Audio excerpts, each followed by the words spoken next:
Herbal और homeopathic अद्वियात पर sales tax रियायत खत्म। सेल्स टैक्स के 8वें शेड्यूल में छूट महदूद कर दी गई। हर्बल और होम्योपैथिक अद्वियात पर सेल्स टैक्स आयद होगा।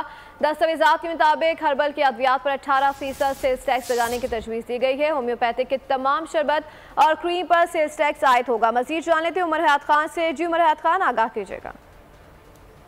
जी बिल्कुल, फाइनेंस बिल में ये बताया गया है कि हर्बल और होम्योपैथिक अद्वियात पर जो सेल्स टैक्स रियायत है वो खत्म की जा रही है और सेल्स टैक्स के 8वें शेड्यूल में जो एग्जेम्पशन है उसको महदूद कर दिया गया है और 8वें शेड्यूल में हर्बल और होम्योपैथिक अद्वियात पर सेल्स टैक्स जो है वो आयद होगा।